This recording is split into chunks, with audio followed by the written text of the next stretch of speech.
Quand on parle des réseaux sociaux en 2026, le discours est unanime. C'est devenu très complexe, avec la quasi-obligation d'avoir une véritable machine de production de contenu. Il y a toujours plus de concurrence, les codes changent toutes les semaines et les algorithmes encouragent toutes les entreprises à mettre une pression énorme sur le volume et la qualité des contenus. Et cerise sur le gâteau, nous sommes aussi beaucoup plus éduqués sur toutes les pubs qu'on voit passer et la quantité de contenus sur lesquels on scrolle à longueur de journée. Et pourtant, aujourd'hui, je reçois à mon micro une entreprise familiale qui ne coche aucune des cases du playbook marketing. Pas de planning éditorial, une seule personne pour tout gérer, pas de compétences spécifiques sur les réseaux sociaux, des vidéos très simples, non scriptées et tournées à l'iPhone. Et malgré ça, ou peut-être grâce à ça, cette entreprise a réussi à faire x10 sur ses ventes e-commerce grâce à TikTok. Cette entreprise, c'est la Maison Sève, une chocolaterie-pâtisserie lyonnaise fondée en 1905 et reprise par la famille Sève en 1991.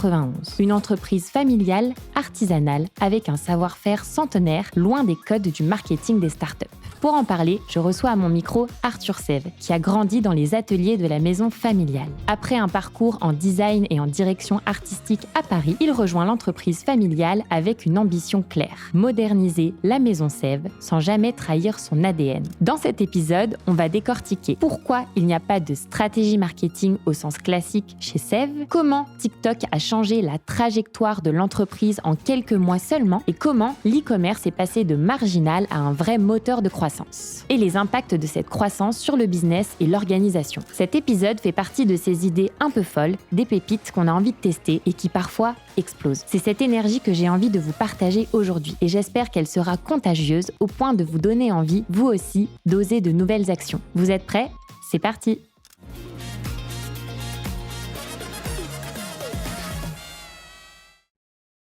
Salut Arthur ! Salut Léa. Bienvenue sur le podcast. Merci beaucoup. Très contente de te recevoir. De même, très heureux de venir ici ce matin. Et ce que je te propose peut-être pour démarrer, c'est qu'on reparte un petit peu de la genèse et que tu nous expliques un peu les débuts de la Maison Sève et aussi peut-être nous partager le tournant qu'il y a eu avec le digital, le côté e-commerce et un petit peu la dynamique que toi, tu as impulsée dans la maison familiale.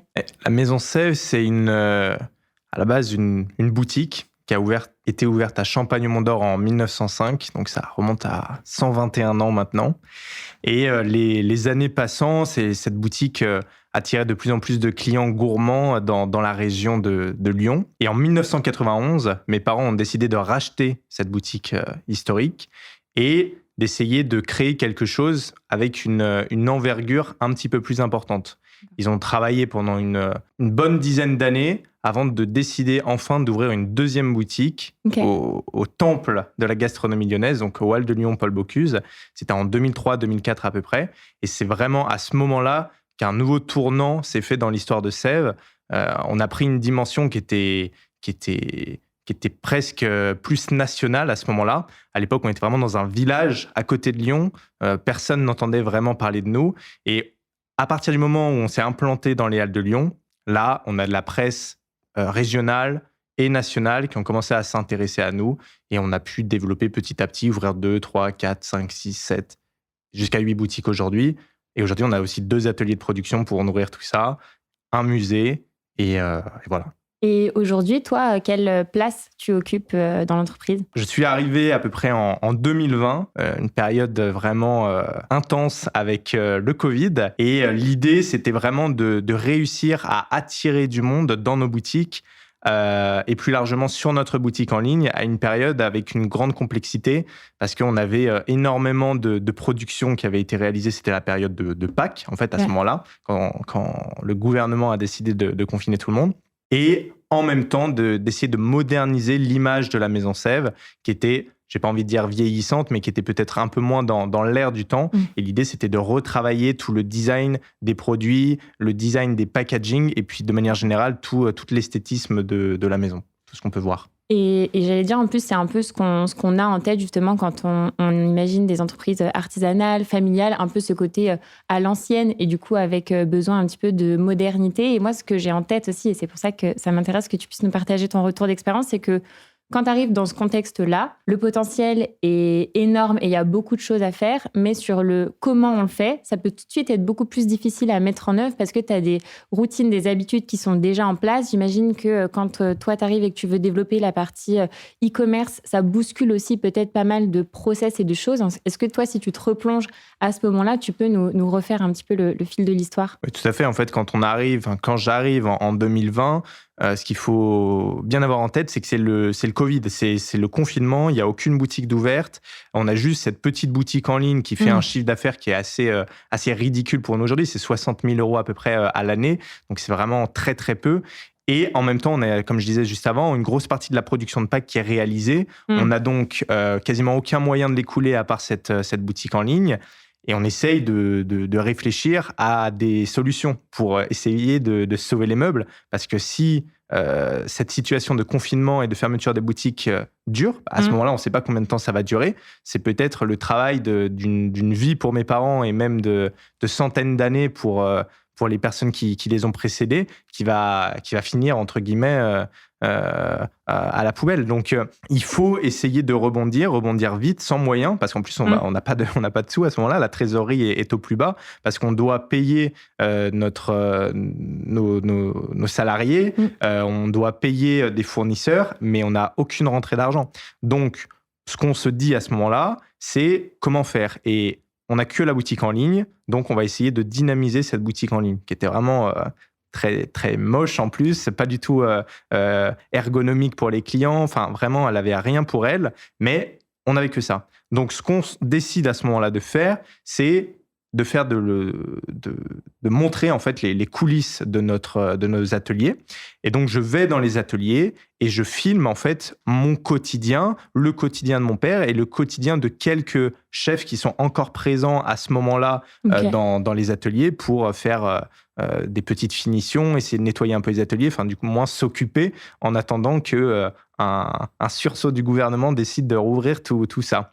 Donc je filme un peu ce quotidien qui n'est pas forcément très intéressant à ce moment-là, mais c'est comme une documentation de guerre, comme Macron disait que c'était une période de guerre. Donc on documente un peu ce que nous on fait dans l'atelier et on se dit qu'est-ce qu'on va faire de toutes ces vidéos. Donc moi je décide de les partager un peu sur des réseaux qu'on avait déjà à l'époque, comme Facebook, Instagram, sauf qu'à ce moment-là, la vidéo sur Facebook et Instagram, c'était vraiment pas mis en avant. C'était des plateformes qui étaient pour la photo, pour le texte.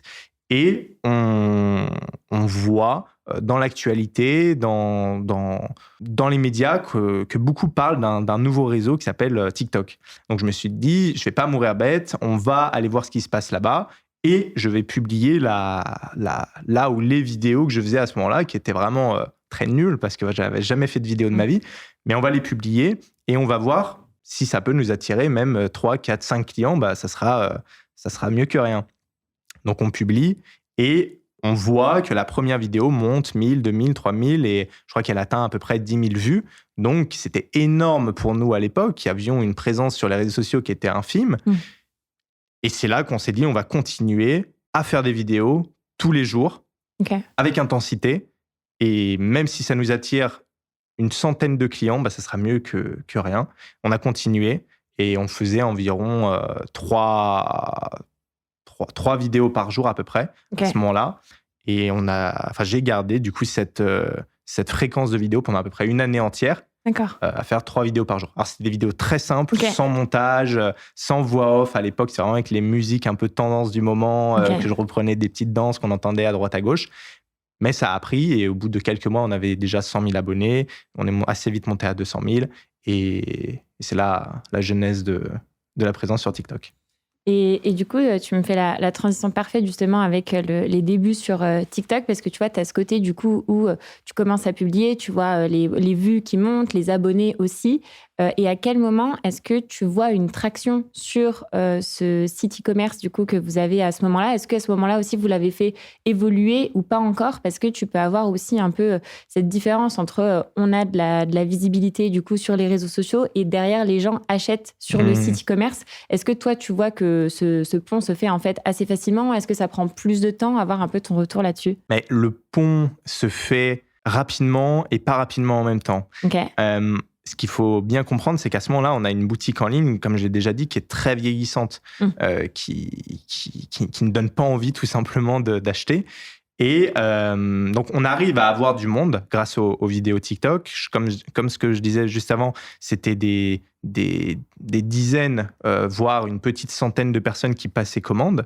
Et donc, tout de suite, en parallèle, on a commencé à se dire, il y a un potentiel, on commence à faire beaucoup de vues, on commence à avoir, entre guillemets, des gens qui sont intéressés par nos produits. On le voit de par les commentaires, de par les partages, etc.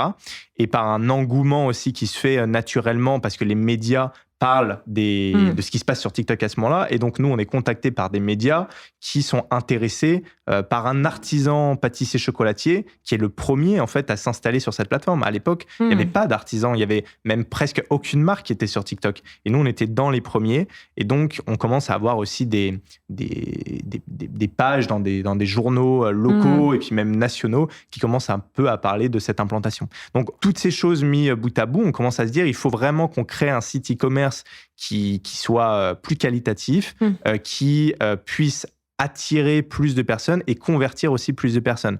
Donc, on a une grande réflexion en interne et puis je discute avec une graphiste qui m'aidait à ce moment-là sur la conception de packaging, etc. Et elle me dit, je connais quelqu'un qui développe des sites e-commerce, si tu veux, je te mets en relation. Donc, ça se fait assez naturellement. Je les vois à l'atelier, je leur explique un peu le projet, je leur dis on a vraiment peu de temps, il faudrait que d'ici 2 mois max, on ait un nouveau site, étant donné que la guerre se joue maintenant. Donc ils arrivent à comprendre un peu les attentes. On fait une sorte de cahier des charges, mais qui est en même temps, quand on le regarde aujourd'hui, très limité par rapport à la connaissance qu'on a pris avec le temps. Et on lance le projet. Et chaque jour, on travaille avec des échanges avec cette entreprise-là pour essayer de construire un site e-commerce qui répond à notre demande et selon nous, à l'ère du temps à ce moment-là. Et c'est là qu'on crée le nouveau site e-commerce qui a fait à peu près une bonne augmentation parce qu'on est passé d'à peu près 50-60 000 euros à l'année à 700 000 euros à l'année sur la boutique e-commerce. On rajoute un zéro. Donc, on rajoute un zéro. Donc, tout de suite, la structuration en interne du e-commerce devient plus importante. Donc, on décide de créer une vraie communication autour des réseaux sociaux, autour de TikTok et après, du coup, de bien travailler notre site e-commerce. Ouais, donc c'est parti vraiment d'une, j'allais dire, opportunité, mais de base, non, une énorme contrainte et du coup, qui mettait en péril la survie de la maison avec l'opportunité TikTok que tu as testé un peu comme ça, par hasard. Par hasard, par curiosité, tu y allais à tâtons. Et c'est intéressant ce que tu dis, pas avec une grosse prod, un gros budget, tu as vraiment testé au démarrage et juste tu t'es fixé du coup cet objectif qui est énorme aussi. Et c'est pour ça que c'est intéressant de creuser parce que vous n'avez pas explosé comme ça juste en faisant 3 vidéos. C'était 3 vidéos par jour pendant 1 an. C'est un rythme intensif du coup que toi, tu t'es fixé et tu t'es vraiment dit, il faut que je fasse ça tous les jours et je lâche pas. Quel était un peu l'état d'esprit, tu vois, est-ce que tu te disais, parce que j'imagine qu'il y a des moments où tu fais beaucoup de vues, d'autres où c'est un peu plus creux, mais comment est-ce que tu te dis, je lâche pas à ce moment-là? Et tu peux avoir aussi ce truc de, ça marchait, finalement ça marche plus, peut-être que je teste autre chose. Et moi, je suis très partisane de ce truc de, on fait une chose, on le fait très bien et on charbonne sur un levier très précis et c'est exactement ce que tu as fait. Il y a l'adrénaline au début, quand on voit les premiers chiffres, entre guillemets, arriver, une sorte de mini-drogue, entre guillemets, on a envie de faire mieux que la vidéo précédente, on a envie de faire mieux que d'autres comptes qu'on peut voir à ce moment-là, et on a envie d'atteindre des paliers assez symboliques au début de 10 000 abonnés, 100 000 abonnés, et puis après 1 million d'abonnés. Et puis quand on atteint une vidéo qui fait 10 000 vues, on a envie de faire 100 000, et puis quand on a fait 100 000, on a envie de faire 1 million. Quand on a fait 1 million, 10, et puis aujourd'hui, la vidéo la plus vue, elle est à 111 millions. Donc on a envie de se surpasser et je pense que c'est un peu cet esprit de conquête et de vouloir faire mieux qui nous pousse à continuer et aller de l'avant. Et en parallèle, il fallait quand même se dire qu'on est dans une situation où on avait peu de trésorerie et que c'était un des moyens qu'on avait réussi à mettre en place qui permettait de gagner en visibilité, de faire venir des clients dans nos boutiques qui à la base ne nous connaissaient pas forcément, ou bien de faire venir des clients qui nous connaissaient, mais de les faire venir plus régulièrement parce qu'enfin, ils comprenaient que derrière tel prix ou tel produit, il y avait tout ce travail des artisans, pâtissiers, chocolatiers de la maison, et puis même plus largement de toutes les équipes. Donc, c'est un esprit un peu de conquête et en même temps de vouloir sauver les meubles qui a permis d'arriver à ce point-là. Ouais, c'est comme tu dis, un excellent moyen pour vous aussi de valoriser le savoir-faire, le travail des équipes et pas juste mettre en avant le produit fini, mais partager tous les coulisses et tout ce qui s'est passé en amont pour arriver là. C'est ça, parce qu'aujourd'hui, c'est assez répandu de voir les coulisses dans les différents métiers, que ce soit dans notre métier de pâtissier chocolatier, que ce soit chez des boulangers, chez des parfumeurs, dans des maisons de couture. Mais à l'époque, ce n'était pas le cas. C'est vrai qu'on parle beaucoup d'authenticité aujourd'hui sur les réseaux sociaux, de transparence, mais c'est quelque chose en fait que nous, on a toujours fait avec des échelles plus ou moins importantes. Et ce qui est aujourd'hui la norme, c'est ce qu'on réalise depuis aujourd'hui 5-6 ans maintenant. Donc oui, et puis plus largement que diffuser le message auprès de notre clientèle, c'était aussi valoriser avec le temps, c'est aussi devenu ça, valoriser le métier de pâtissier, de chocolatier et de nos équipes. Aujourd'hui, on le voit, on a énormément de nos confrères qui ont du mal à recruter, par exemple. Le recrutement dans les métiers de l'artisanat, c'est un enjeu qui est hyper important. Et nous, on a aujourd'hui ce problème qui n'existe quasiment pas, étant donné que comme on a une forte visibilité sur les réseaux sociaux, qu'il y a beaucoup de jeunes pâtissiers, de jeunes chocolatiers, de personnes qui sont encore à l'école, qui nous découvrent et qui découvrent peut-être le métier de pâtissier chocolatier, ils se disent moi, le jour où je vais entre guillemets commencer à rentrer dans la vie active, je veux devenir pâtissier. Et quand je vais devenir pâtissier, je veux travailler pour cette maison-là parce qu'elle a des valeurs qui m'intéressent, elle a des techniques et des savoir-faire anciens qu'on protège, que j'ai aussi envie d'apprendre et que peut-être on ne retrouve pas ailleurs. Donc, c'est vraiment les réseaux sociaux, un moteur à la fois pour les ventes, mais aussi pour l'image de marque et aussi la marque employeur. Oui, tout à fait. Ce que j'allais dire, c'est un excellent levier aussi pour la marque employeur, du coup, et c'est à double objectif à la fois pour les clients et les collaborateurs que vous allez pouvoir recruter. Et tu disais justement, et c'est un point que j'ai envie de creuser, que TikTok, du coup, il y a quelques années, les réseaux sociaux plus largement montraient les backstage, etc. Vous étiez précurseur sur le sujet. Aujourd'hui, c'est plus devenu la norme et ça m'intéresse de voir aussi, vous, l'évolution. Comment est-ce que tu fais pour être toujours au top 5-6 ans après? Parce que tu peux avoir aussi cet effet de lassitude. Si tu as un rythme de 3 vidéos par jour pendant 1 an, à un moment donné, qu'est-ce que tu racontes? Combien de temps tu y passes? Est-ce que tu pourrais nous partager un peu cette évolution-là? J'imagine qu'il y a peut-être aussi plus de budget, vous vous professionnalisez peut-être un peu plus. Il peut se poser aussi la question de recruter, agrandir l'équipe. Aujourd'hui, quand on grandit, forcément, quand on grandit et quand le temps passe, on n'a plus forcément la même énergie qu'aux prémices. Aux prémices, comme je le disais, on est vraiment sur une vraie difficulté qu'on a derrière. Et donc, il faut répondre à cette difficulté par des actions.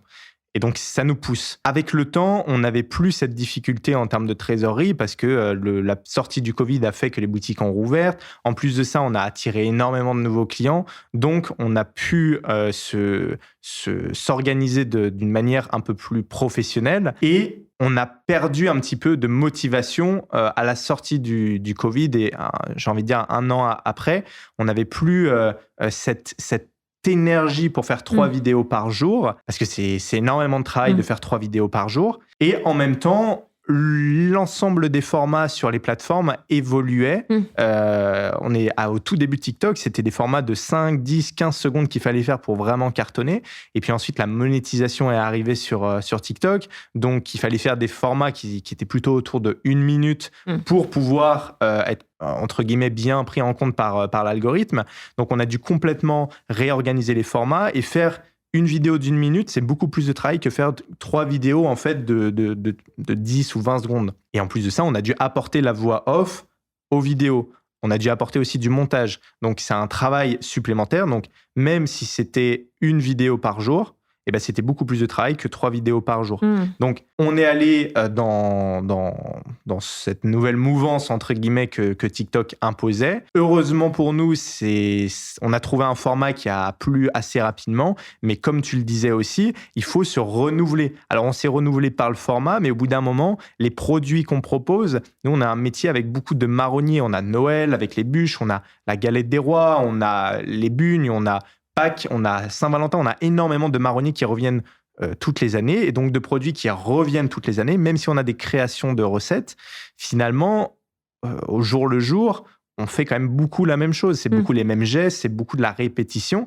Et alors, ça peut être très positif pour de la communication, la répétition, mais en même temps, au bout d'un moment, ça peut être aussi lassant d'avoir vu 30 fois la fabrication des oursons.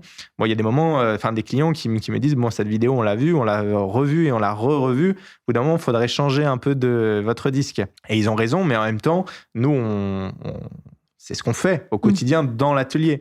Donc, c'est comment on fait pour créer à la fois des nouveaux concepts et à la fois aussi montrer la même chose, mais peut-être sous un angle différent. Donc ça, c'est vraiment un enjeu actuel. Et à l'époque, on était peut-être plus sur de l'éducationnel. On essayait vraiment d'apprendre aux gens un peu notre métier, apprendre un peu aux gens les coulisses, comment on faisait au quotidien. Et aujourd'hui, on est peut-être un peu plus sur du divertissement, un peu plus sur de l'engagement. On essaye un peu d'expliquer aux gens que le travail de la fève de cacao pour la transformer en fait en chocolat, ce qu'on appelle le bean to bar, de la fève à la tablette, et ben, il y a très peu d'artisans en France qui le proposent. Et donc comme ça, quand ces clients-là vont dans des pâtisseries ou dans des chocolateries, ils sont un peu plus avertis sur ce qui se passe. Et ça, c'est super important pour nous de faire en sorte que les gens sachent où ils vont.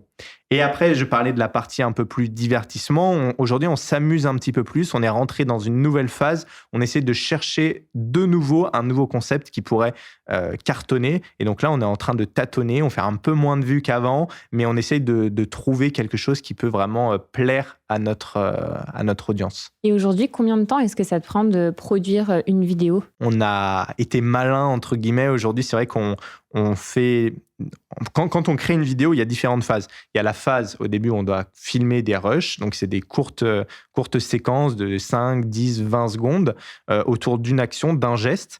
Donc, on essaie de les faire vraiment en grosse série. Okay. Et ensuite, après, on a toute la partie montage. On essaie, pareil, de monter différentes vidéos, mais d'un coup. Et ensuite, on fait toutes les voix off d'un coup aussi. Donc, avant, ça pouvait nous prendre à peu près... 3 heures pour faire une vidéo. Aujourd'hui, en 3 heures, on peut peut-être faire 3 ou 4 vidéos. Donc, on a vraiment essayé de pas automatiser, vu que tout est fait de manière très artisanale et encore à la main, mais on a essayé d'organiser notre production de vidéos de manière à ce qu'on puisse être plus performant et en produire plus en un temps plus limité, pour faire plus de tests, parce qu'aujourd'hui, on en revient toujours à la même chose. Il faut tester du contenu qui peut marcher, qui peut ne pas marcher, mais c'est en faisant qu'on découvre des concepts qui peuvent marcher. C'est en forgeant qu'on devient forgeron. Et un autre point, on ne l'avait pas noté en amont, mais la question me vient, que j'aimerais du coup en profiter de t'avoir pour te poser la question. On a un peu, et moi la première, parce que je ne suis pas forcément utilisatrice de TikTok, ce cliché de TikTok, c'est les jeunes qui n'ont pas forcément d'argent et qui viennent juste pour s'amuser. Donc on pourrait se dire par exemple que ce n'est pas forcément la cible, typiquement vous chez Sève. Est-ce que du coup tu peux nous partager ton retour là-dessus et peut-être les surprises que tu as pu avoir et casser un petit peu ces idées reçues? Je suis d'accord. À l'époque, c'était les jeunes. Pendant le Covid, TikTok, ça avait vraiment une image de jeunes qui faisaient des chorégraphies et qui dansaient sur la plateforme. C'est pour ça qu'on était dans les premiers artisans à ce moment-là à être un peu comme des ovnis sur cette plateforme. Et même TikTok était très heureux à ce moment-là de nous voir venir arriver. Ils nous ont tout de suite contactés en nous disant « Nous, vous êtes vraiment le type de contenu qu'on a envie de voir sur la plateforme. On a envie entre guillemets, d'attirer une population qui est un petit peu plus âgée en âge. » Donc, ils étaient ravis de nous voir à ce moment-là. Mais ces jeunes qui, peut-être, avaient 15, 20 ans à cette époque-là du Covid. Aujourd'hui, ils ont grandi en même temps que moi et que toi, et ils atteignent un âge qui est plutôt entre 25 et 30 ans. Donc, c'est des jeunes actifs qui commencent à avoir un pouvoir d'achat, et on les a accompagnés pendant 5-6 ans. Ils ont découvert ce que c'était que l'artisanat, ce que c'était que le métier de chocolatier, que le métier de pâtissier. Ils étaient peut-être à l'époque en début d'études, et maintenant ils commencent à rentrer dans la vie active. Donc peut-être que c'est des gens qui sont en train de rejoindre nos équipes aujourd'hui pour devenir pâtissiers. Et de l'autre côté, c'est des gens qui commencent à être clients. Et on s'est aussi rendu compte d'une chose, c'est que ces personnes-là, qui avaient peut-être un petit peu moins de moyens à l'époque, ils achetaient peut-être une fois par an chez un pâtissier ou un chocolatier. Eh bien, au lieu d'aller ailleurs, au lieu d'aller chez un concurrent, maintenant, ils viennent chez nous quand c'est leur anniversaire, quand c'est Noël, parce que toute l'année, ils nous ont vu nos vidéos, ils ont envie de goûter nos produits. Et quand c'est le moment de l'année où ils peuvent enfin se permettre de sortir un petit billet pour aller chez un pâtissier de qualité, eh ben, ils pensent plutôt à la Maison Sève plutôt qu'à une autre pâtisserie, chocolaterie. Et dans un deuxième registre, on a aussi un problème que n'importe quelle entreprise a, c'est comment on fait pour renouveler sa clientèle. Il faut qu'on puisse en permanence avoir des jeunes qui connaissent notre maison. Autrement, on devient un vieux petit bonhomme tout seul dans sa boutique, avec aucune population jeune auprès de nous. Et c'est là où beaucoup de marques meurent.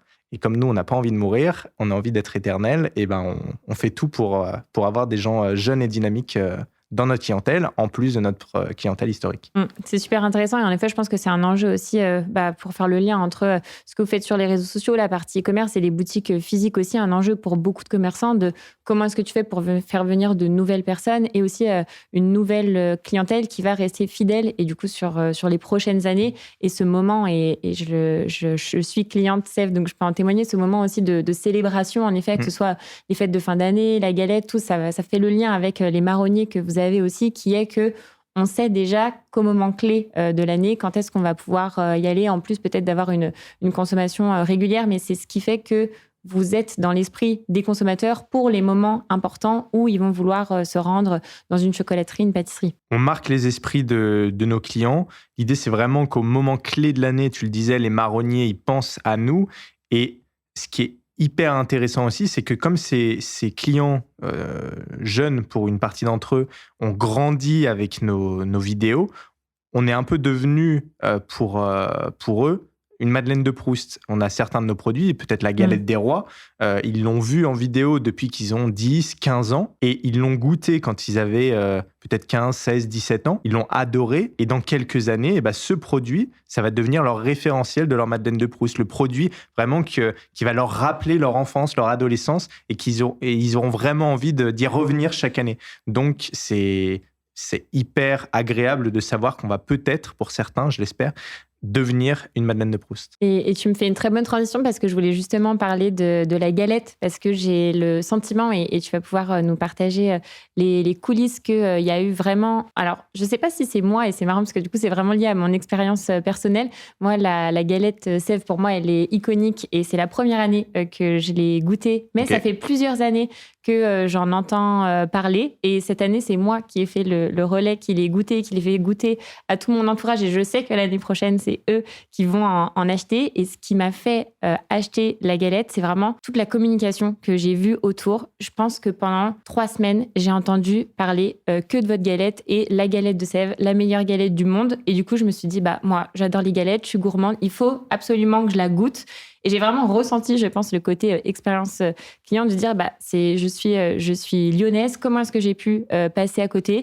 Je vois comment c'est fabriqué, elle a l'air très bonne, et j'avais ce FOMO de me dire, il faut absolument que je la goûte. Et du coup, c'est pour ça que je partage mon retour d'expérience, pour que toi, tu puisses me dire comment est-ce que vous avez réussi à créer cet effet-là chez les gens, parce que du coup, je parle de mon expérience à moi, mais j'imagine que plein de personnes l'ont vécu aussi.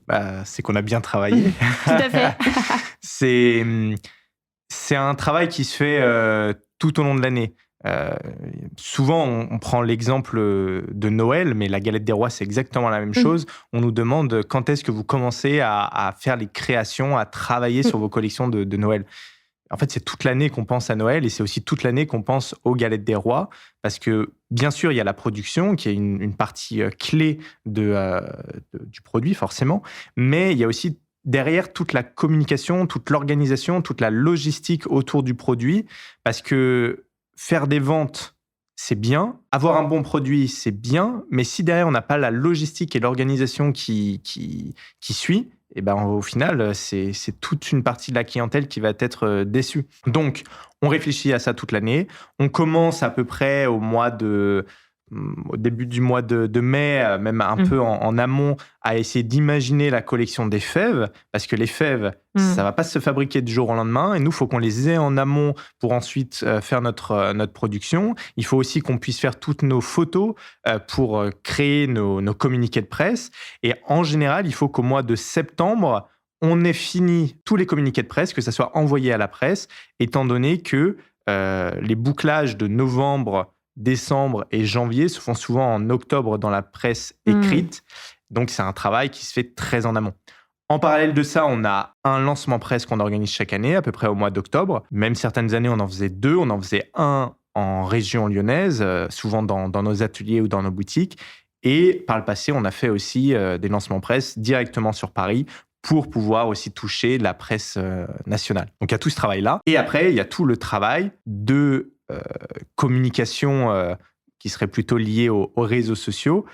Donc, il faut produire de la vidéo, il faut donc faire des rushs, il faut monter les vidéos, il faut faire de la voix off, il faut les avoir en stock pour qu'au moment clé, qui est le 1er janvier, ou du moins quelques jours en amont, on puisse diffuser toutes ces vidéos-là. Et puis, derrière ces vidéos-là, il faut qu'on ait aussi un relais qui ne soit pas notre propre message, mais qui soit aussi un relais d'autres personnes. Et ces autres personnes, ça peut être vous, en tant que client, qui avez adoré les années précédentes notre galette, mais on doit vous rappeler qu'elle existe pour vous, entre guillemets, vous réactiver en tant que client et que vous puissiez, vous aussi, commencer à diffuser le message autour de vous, que vous avez goûté la galette l'année précédente, qu'elle était incroyable et que cette année-là, vous avez envie de la faire connaître aussi à votre famille, à vos amis, au travail. Donc ça, c'est aussi un travail directement dans les boutiques physiques de mettre en place une signalétique, par exemple, pour indiquer que la galette arrive dans quelques jours et que il faut commencer à passer commande, à précommander la galette si vous voulez la voir dans les premières heures de sa présence en boutique. Et ce travail, c'est le même sur la boutique en ligne, où il faut, par soit des bannières, soit des fiches produits qui seraient un peu plus mises en avant sur les sites, ou d'autres stratégies, commencer à réactiver aussi les clients pour qu'ils y repensent aussi naturellement. Et après, en plus de tout ça, on a des influenceurs à qui soit on envoie notre produit et on leur demande rien en soi. Moi, j'ai jamais demandé à aucun influenceur de faire une vidéo ou quoi que ce soit. Mais souvent, quand ils goûtent un produit et qu'ils sont émerveillés par ce produit-là, ils ont envie d'en parler. Donc, on envoie aussi à des influenceurs. On envoie aussi à de la presse, qu'elle soit régionale ou nationale, nos galettes pour qu'elle puisse, elle aussi, la goûter si elle l'a jamais goûté ou la regoûter et puis se dire « Ah, mais cette année, je ferais bien un article sur cette galette. » Et si elle ne l'a pas fait cette année, peut-être qu'elle le fera l'année prochaine. Donc, c'est un travail sur du long terme. Moi, je le dis souvent, on n'est pas une entreprise qui travaillons des concepts ou des produits sur 1 an, sur 6 mois ou sur 3 mois. On est une entreprise avec une vision quasi éternelle. On est là depuis 121 ans aujourd'hui. On peut être là pendant les 121 prochaines années. Donc, on organise des communications ou une réflexion autour de nos produits qui se fait sur des années, des dizaines d'années. Et la galette, c'est un parfait exemple de cela. Et ce qui est intéressant aussi, c'est là, on a vraiment vu, en tout cas, moi, je l'ai vu et j'ai été agréablement surprise. Et c'est en fait toute cette expérience-là qui a déclenché mon envie de te contacter pour notre échange aujourd'hui. C'est que quand j'ai regardé justement tout ce qui avait été mis en place autour de cette galette, du coup, il y avait les publications, en effet, sur vos réseaux sociaux. Le fait, en effet, j'ai vu plusieurs personnes qui faisaient des dégustations, du coup, de la galette, qui faisaient leur retour d'expérience. Donc, du coup, ça a amplifié ça aussi. Moi, ça m'a permis de répéter le message et de le voir encore plus. Et mon agréable surprise, c'est en allant sur le site e-commerce de voir que c'est extrêmement simple de la commander, la faire livrer et dans la région, mais dans toute la France. Et du coup, ultra rapide, donc soit par livraison classique, soit par coursier si on est dans la région. Et moi, ça a vraiment été l'élément en plus où je me suis dit, OK, en fait, ils sont très bien organisés, le process est rodé et c'est ce qui fait que, j'imagine, ça fait un effet boule de neige, du coup, énorme, vous aussi, de votre côté. C'est ça, parce qu'aujourd'hui, avoir une bonne communication, c'est super important. Mais comme on en revient à ce que je disais tout à l'heure, si on a une mauvaise logistique, on peut tout détruire. Donc, cette année, on aura peut-être l'occasion d'en reparler. On a décidé il y a quelques mois de créer une nouvelle boutique en ligne. Donc, c'est la 3e en 6 ans à peu près. Donc, on adore les nouvelles boutiques en ligne. Et là, on est passé sur une boutique Shopify. Okay. On a organisé vraiment une expérience client aux petits oignons, on pourrait dire. Vraiment, on a essayé de tout penser pour qu'on ressente le côté humain derrière le produit. On a rajouté, par exemple, sur notre site quelque chose qui s'appelle Join Story. En fait, ça permet de réutiliser les vidéos qu'on met sur les réseaux sociaux et de les accrocher, entre guillemets, à différentes pages produits. Comme ça, la personne qui vient sur la page, par exemple, de l'ourson guimauve, il est sur cette page-là et au lieu d'avoir juste quelques photos, il peut voir aussi la vidéo de fabrication des oursons guimauves qu'on a partagé, par exemple, sur les réseaux sociaux. Okay. Donc ça, c'est hyper bien en termes de conversion. Ça permet d'apporter un côté humain beaucoup plus important. Et puis, en plus de ces micro actions qui permettent d'apporter le côté humain, comme tu le disais, on a à la fois le click and collect dans nos 8 boutiques sur Lyon et la métropole lyonnaise. On a aussi un système de coursier par nos propres livreurs, toujours sur la région. Donc comme ça, vous pouvez être chez vous, tranquille, à domicile dans votre canapé et la recevoir le lendemain à la maison. Et puis après, on a aussi ce fameux service de livraison en France et à l'international qui est très efficient. Et on expédie, on ne pensait pas expédier autant cette année, mais on a expédié énormément de colis. C'était des centaines, et voire même des milliers chaque semaine de galettes des rois qui étaient envoyées en France et dans le monde. On a eu énormément de demandes, par exemple, aux États-Unis. Okay. Et cette année, on a vraiment mis l'accent sur le site e-commerce. Okay. Dans notre communication, on parlait bien sûr que c'était la meilleure galette du monde, mais on parlait aussi et surtout du fait que les gens pouvaient la commander sur chocolatchef.com parce que on avait investi de l'argent dans cette nouvelle boutique en ligne et on sent et on pense qu'il y a un véritable potentiel derrière cette boutique en ligne. Une boutique physique, c'est formidable. On est dans la vie d'un quartier. On connaît nos clients, on connaît les familles qui viennent, mais une boutique en ligne, ça permet d'aller beaucoup plus loin, beaucoup plus fort et avoir aussi beaucoup plus d'informations sur nos clients pour pouvoir potentiellement demain soit ouvrir des boutiques ou soit mieux proposer des produits à des clients. Par exemple, quelqu'un qui adore la framboise, on va pouvoir demain en fonction de son historique d'achat, lui proposer des produits qui sont plutôt un sorbet framboise, une tablette framboise, un framboisier. Et c'est du coup tout l'avantage aussi du digital, c'est que tu connais mieux tes utilisateurs, tu peux récolter de la donnée sur eux et j'imagine qu'après, derrière, s'ensuit une stratégie CRM que vous avez pu faire évoluer au fil des années. C'est ça, en fait, l'ancienne boutique en ligne, il y a 5-6 ans en arrière, elle récoltait quasiment aucune donnée. Ensuite, la seconde qu'on a eue sur le PrestaShop, à la sortie du Covid, elle récoltait de la donnée, mais c'était une donnée qui n'était pas, entre guillemets, qualifiée, dans le sens où elle avait peu d'intérêt, elle n'était pas traitée, et en plus de ça, on ne savait même pas, nous, comment faire quelque chose. Et donc là, sur cette nouvelle boutique en ligne Shopify, on a vraiment décidé de mettre l'accent sur la data, en plus du reste, forcément, mais que cette data nous serve à construire des produits de demain.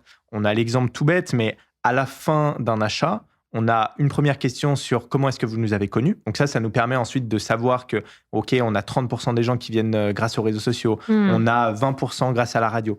Ça permet demain d'aiguiller notre budget communication plutôt vers tel ou tel axe pour être le plus efficace possible. Et après, on a une autre question, c'est qu'est-ce que vous aimeriez avoir sur la boutique en ligne demain ? Ça peut être plus de confiserie, ça peut être une tablette de chocolat fourrée, par exemple, avec de la fleur de sel ou que sais-je. Et toutes ces informations-là, aujourd'hui, elles sont traitées et ça nous permet de temps en temps de regarder dans cette base de données et de se dire, il y a quand même 30% des gens qui aimeraient une tablette fleur de sel. Donc, c'est peut-être quelque chose qu'il faut qu'on lance incessamment sous peu. Donc, ça nous permet de faire moins d'erreurs aussi sur les sorties de produits et de savoir qu'il y a une attente derrière qui va être présente. Et aujourd'hui, c'est quel CRM que vous utilisez ? Alors, on n'utilise pas vraiment de CRM à proprement dit. On utilise un gros logiciel au cœur de l'entreprise qui s'appelle Gourmet. C'est un logiciel qui est beaucoup utilisé par notre profession, les pâtissiers, chocolatiers, traiteurs, etc. Et il fait le pont en fait entre toutes les caisses dans les boutiques, toute la gestion de la production, etc. Et on vient, entre guillemets, connecter à cela notre boutique Shopify. Il y a toutes les commandes de Shopify qui redescendent là-dedans. Et puis après, c'est directement sur Shopify qu'on a, entre guillemets, connecté différents outils pour venir en fait récolter cette donnée. Et on a une personne après maintenant en interne qui s'occupe de traiter et de choisir aussi quelle demande on va faire à nos clients. Est-ce que vous aimeriez ce produit ou ce produit qui va aussi en parallèle connecter notre base pour les newsletters dans le circuit, entre guillemets, pour que la personne qui adore la framboise, elle reçoive à la fois des newsletters de produits autour de la framboise, que demain, elle soit la première avertie si on crée un nouveau produit autour de la framboise. Donc voilà, on reste sur quelque chose d'assez artisanal, mais on commence à se professionnaliser sur la structuration de la data aussi en interne. Mais c'est tout récent parce que notre nouvelle boutique en ligne, elle date de septembre à peu près. On a fait énormément de corrections ensuite quand elle est sortie. Et donc là, on vient de finir la première grosse période avec Noël plus les galettes sur cette nouvelle boutique en ligne. Et donc, c'est maintenant qu'on va commencer à tirer les conclusions de ce qui était positif, ce qui était négatif sur cette nouvelle boutique en ligne. Et on a déjà quelques sujets clés qui sont dans les tuyaux. Et je voulais te demander justement, parce que tu vois, ce type d'investissement, surtout quand on est une maison familiale, qu'on va avoir plutôt, j'allais dire, version conservatrice, c'est pour le mettre en opposition, tu vois, aux startups qui vont beaucoup investir, avoir des plus gros budgets. Je sais à quel point c'est une prise de risque, un parti pris finalement de se dire on a investi autant, plusieurs milliers, dizaines de milliers d'euros pour faire évoluer le site, connecter tous ces ERP, faire en sorte que la communication passe bien. À quel moment, toi, tu t'es dit, il faut vraiment qu'on franchisse le cap ? Est-ce que, du coup, c'est les premiers signaux que tu as eus avant ? Est-ce qu'il y avait aussi une part d'audace de dire, en fait, j'y crois, j'ai une conviction forte, j'y vais et on fera, du coup, le bilan après ? C'est si on se met, tu vois, dans les baskets des personnes qui nous écoutent et qui sont peut-être face, finalement, à ce dilemme-là de... Je sens qu'il y a du potentiel, mais en même temps, j'ai un petit peu peur de me lancer. C'est toujours une prise de risque et la vie, c'est des prises de risque. Ça peut marcher, ça peut ne pas fonctionner. Après, ce qui est important, c'est d'y aller en toute intelligence, de peser quand même le pour et le contre et de se dire, est-ce qu'il y a plus de chances que ça marche ou est-ce qu'il y a plus de chances que ça ne marche pas ? Nous, on est, entre guillemets, aujourd'hui, il y a mon frère qui est aussi... qui est un peu plus jeune que moi, qui a rejoint cette aventure familiale. Donc, on est deux personnes qui sommes relativement jeunes, on a la vingtaine. Et on se dit que le e-commerce, c'est l'avenir. C'est l'avenir parce qu'aujourd'hui, on le voit tous dans l'actualité, que ce soit les journaux sur TF1 le soir ou la presse écrite, etc. Le commerce physique va mal. Va mal même quand on est une maison historique comme la nôtre. C'est compliqué. C'est compliqué parce qu'aujourd'hui, les consommateurs sont très exigeants à la fois sur la qualité des produits, certes, sur le service. Là encore, c'est super important, mais ils veulent aussi de la nouveauté en permanence. À l'époque, on avait des clients qui étaient, entre guillemets, beaucoup plus fidèles. Ils allaient tout le temps chez les mêmes pâtissiers, ils allaient tout le temps chez le même boulanger, chez le même fromager. Aujourd'hui, on voit quelque chose émerger, une tendance sur les réseaux sociaux, une vidéo du coffee shop à la mode. On a envie d'y aller, on a envie de tester. Donc, ces gens qui vont au coffee shop à la mode, prendre un petit cookie ou un petit brownie, et ils auront plus faim ensuite pour nos gâteaux individuels. Donc, il faut qu'on ait de la création de produits en permanence. Et en parallèle de ça, il faut qu'on ait de la création en termes de communication en permanence pour faire venir et revenir ces clients-là. Donc, c'est une prise de risque, mais si on fait pas le pas aujourd'hui, on mourra demain. Donc moi, je préfère prendre ce risque-là aujourd'hui que de mourir demain. Et spoilers, au vu de la communication qu'il y a eu autour de la galette, j'ai l'impression que du coup, en termes de volume, ça a vraiment explosé par rapport aux dernières années. Et tu disais que ça a même dépassé les frontières et que vous avez eu des commandes à l'international. Donc j'imagine que l'investissement a été largement récompensé, quoi. C'est ça, on avait déjà pour ambition, quand on a lancé ce nouveau site, de faire une croissance très importante. Forcément, c'était un investissement, il fallait qu'on le rentabilise. On a pris pour nous la meilleure société pour le e-commerce, pour nous aider à créer ce nouveau site e-commerce.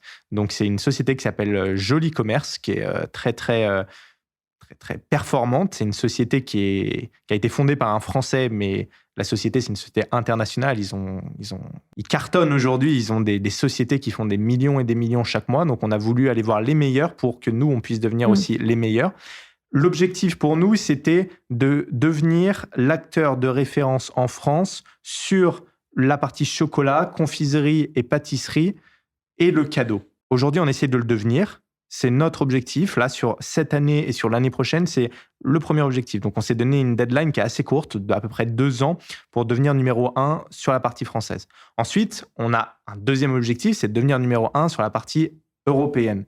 Et ensuite, on aimerait bien devenir aussi sur la partie mondiale, mais toujours dans la partie artisanat. On ne veut pas devenir un industriel. C'est hors de question parce qu'on veut des produits bons, on veut des produits qui soient beaux et on veut aussi garder nos valeurs qui font l'ADN de la Maison Sève. Donc aujourd'hui, bien sûr, c'est une prise de risque, mais je pense que c'est une prise de risque qui montre qu'on a bien fait de le faire. Et on le voit, on va plus vite que notre planning de base. Je le disais, on voulait devenir numéro 1 en France. Mais on est en train de le devenir plus vite que ce qu'on pensait. Et en plus de ça, on a énormément aujourd'hui de demandes, on l'a vu au mois de janvier, sur les États-Unis. C'est devenu, alors qu'avant c'était insignifiant, notre deuxième pays, devant la Suisse, devant la Belgique, qui sont quand même des pays frontaliers à la France. Et c'est très impressionnant. Et je pense que le planning va aller plus vite que prévu. Et la dernière question que j'aimerais te poser, c'est avec de telles ambitions, comment évolue l'équipe aussi en interne et comment est-ce que tu arrives à trouver l'équilibre justement entre on a des ambitions fortes, on a envie de grandir et en même temps, on ne veut pas trahir notre ADN et on veut toujours garder ce côté artisanal. Ce qui est hyper important pour moi quand on est une entreprise artisanale, c'est de garder ce que beaucoup de grosses entreprises perdent avec le temps, c'est la flexibilité. Quand on est une petite équipe, on peut avoir une idée le matin, réfléchir à cette idée sur la pause de midi et la mettre en place l'après-midi. Et le soir, on voit tout de suite si elle a porté ses fruits ou non. Et cette flexibilité, je veux vraiment qu'on la garde. C'est pour ça qu'on a une équipe qui est vachement réduite. On est vraiment 3. On a du coup mon frère, j'en parlais tout à l'heure, qui lui s'occupe plutôt de la partie data, comment on va structurer toute cette donnée qui entre au quotidien. Il va aussi s'occuper du coup de la mise en place des newsletters. On a retravaillé, avant on était sur Brevo, maintenant on est sur Klaviyo pour les newsletters. Donc vraiment, on a tout restructuré sur l'emailing. Et puis, il s'occupe aussi d'une partie qu'il ne faut pas négliger. On l'a négligé pendant longtemps, c'est les ads. À l'époque, on n'en faisait pas, on faisait que de l'organique. On pensait être déjà hyper bon en organique, donc on se disait ça sert à quoi de faire de l'ads, de dépenser de l'argent alors que les gens entendent déjà parler de nous de façon organique et donc gratuite. Mais c'est complémentaire. L'organique, c'est super important, ça permet de vraiment montrer que notre marque sait faire des vues de manière naturelle, de faire connaître notre marque. Et puis après, on vient coupler ça avec de l'ADS. Et nous, on a décidé, mais ça peut être d'autres stratégies, que l'ADS vienne vraiment servir à convertir en fait le client. Donc, l'organique sert à faire connaître la marque, à dialoguer avec les clients en permanence tout au long de l'année. Et l'ADS, il est vraiment là pour renforcer et convertir. Donc, il s'occupe de ces 3 grandes parties-là. Ensuite, on a aussi une personne dans l'équipe qui s'appelle Baptiste. Baptiste, lui, il est là depuis le début de notre PrestaShop, donc ça fait à peu près 5-6 ans. Il m'a aidé à construire et à co-construire ce site sur PrestaShop, qui était notre ancien site, donc à faire x10. Et là, il a basculé sur ce site Shopify. Et lui, son rôle, c'est vraiment d'être un peu le pont entre le client et nous en interne. Donc, il s'occupe de tout le service client, il s'occupe de gérer les pages produits, il s'occupe de faire vivre au quotidien le site. Comme on a des vendeurs dans une boutique physique, là, on a besoin d'un vendeur dans une boutique e-commerce. Et on a Baptiste. Et mon rôle, de mon côté, c'est de m'occuper de toute la partie communication, donc la création de contenu, que ce soit vidéo, photo, plus largement de toute la création des produits, donc que ce soit le design des packaging, que ce soit le design des produits, le développement de moules, le développement de boutiques. On a aussi ouvert des boutiques, donc c'est quelle est l'image qu'on veut montrer à nos clients dans ces boutiques. Donc je m'occupe vraiment de toute cette partie-là qu'on pourrait qualifier de direction artistique, et qui arrive à rejoindre ma formation de base qui était du coup dans le design à la base. Donc c'est une équipe très réduite. Pour l'instant, on veut rester sur une équipe très réduite pour être vraiment très flexible. Et à l'heure de l'intelligence artificielle où on peut coupler notre boutique en ligne avec des services pour répondre automatiquement aussi aux services clients, etc., je pense qu'on n'a pas besoin d'être une équipe hyper grosse pour atteindre des ambitions importantes. Plus on va être nombreux, plus ça sera compliqué à faire passer de l'information. Donc, restons flexibles, restons une petite équipe. Super. Écoute, merci beaucoup Arthur pour tout ce que tu nous as partagé. Avec C'était plaisir, un plaisir merci à toi. De te recevoir sur le podcast. Merci beaucoup. À très vite. À bientôt. Si vous avez aimé cet épisode, n'hésitez pas à laisser 5 étoiles sur Apple Podcast ou Spotify ou à vous abonner également sur la chaîne YouTube. Je vous dis à très vite.